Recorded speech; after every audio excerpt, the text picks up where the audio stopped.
Hello, everybody. Thanks Hi, for coming Terry. out. First thing we're going to do is, first thing I want to do again is thank everybody for coming out, and I'd like to introduce Ted Wagner.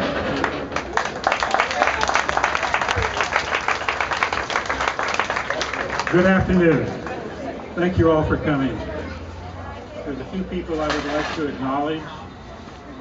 We've got Sid Siegel over here, who is very much involved in putting this together. We've got John Kavarvik in the orange shirt.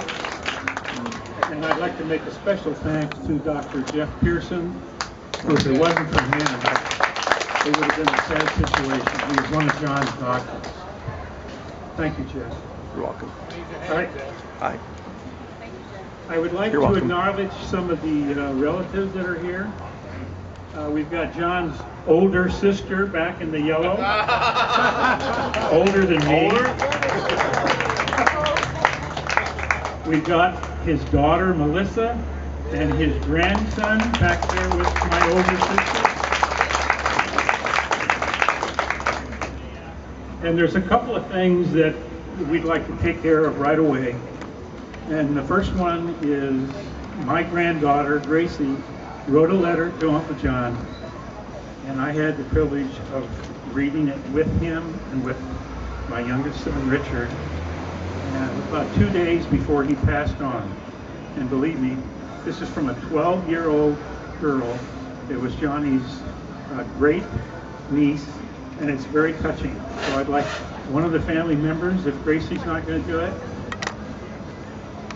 Come on up here, Gracie.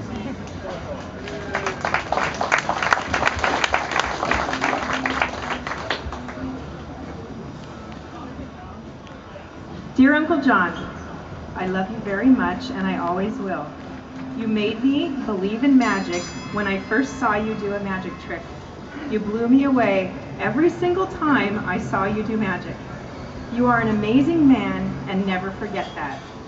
You have brought so much magic to everyone's lives. When I'm older, I'll tell my kids that their great-great-uncle was one of the greatest magicians in the world. Don't worry, your life is not over. Heaven is a whole new beginning. Everyone will always love you, and we are all inspired by you. I love you, and you will be in my heart forever. All my love, Gracie.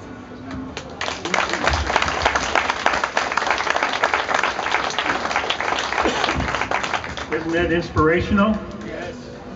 All right, there's one more thing I'd like to get out of the way, and it's in your booklets.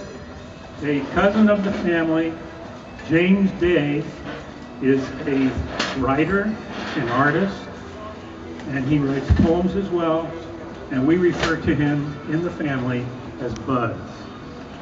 He's going to read his poem. I won't tell you what we call Ted. I'm Buzz. I'm Johnny's cousin. We've always called him Johnny. It's always going to be Johnny. I'm always going to be Buzz. So those JCers, you just have to kind of get used to that, although I know he's famous as being JC. Before I read this poem, I want to share an anecdote. Stephen and Dennis, my cousins, were there. They're probably too old to remember this now. They're fading fast. But when we were kids, we always had family reunions. We had a family reunion somewhere in San Diego, and a bunch of us wanted to go to a nearby restaurant for a shake or fries or something.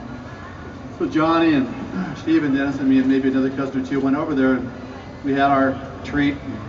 The waitress came and gave us our change, and we started to leave the change for a tip, and then Johnny volunteered that he could make that money disappear. And the waitress, Johnny was like 12 or 13 years old, right? And the waitress says, yeah, okay, go ahead, ha ha ha.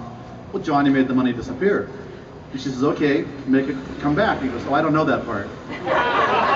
And he denied that, but I swear to God, it's true. So this is a poem for John. It's called The Illusionist. It's in the front of your booklet. For J.C. Wagner. My cousin spent a lifetime fooling us, creating illusions with prestidigitation, sleight of hand, and gestures of distraction made us think that what we'd seen was real. Give him a penny as a boy, and he would close it in his hand, wave the empty hand slowly over it magically once or twice, say some words, make a joke, and abracadabra, the coined hand opened artfully, and our money was gone. Irretrievably, he said, to our annoyance, and would not give it back. His gypsy to our gage, our loss, his prize for volunteering to be amazed, delighted, amused by a deceiver. His reputation for confounding grew. He practiced every day, the finger roll, the pass, studied white magic, engaged in wars of the occult against the black, held his secrets close, as good magicians do. If you're not in, you're out. Nothing is irretrievable, as it turns out. Not nickels from behind the ear, or your card from within the deck. Not people lost, or souls in jeopardy, struggling. All can make in time. All can make it back in time. All just waiting for the magic word or incantation. The secret message decoded. The tumblers in the lock aligned to release the keep. The hasp lets go. Your card flies free from the deck, lands face up in front of you. The ace of spades, the queen, the heart. So fool me once or fool me twice, or as many times as you may need to show me things are not always as they seem, that my senses and beliefs have limitations, that we can learn to let go and grow, have change be an amusement. You, a teacher in a charlatan's gown, helping me to know things clearly by mesmerizing me, by what they are not. You fan the deck so beautifully, and, knowing well it is, ask slyly now, is this your card? Thank you, Bud. There's one other person that I forgot to mention, and that's Don Silverthorne, back over here. He's the guy that keeps John's website going. And if you've not looked at his website, I believe it's under J.C. Wagner Magic, jcwagnersmagic.com. You will be amazed at how many people all over the world John touched. Okay, the last thank you I'd like to make is to McPee's for allowing us to have this here. And once again, thank you all for coming.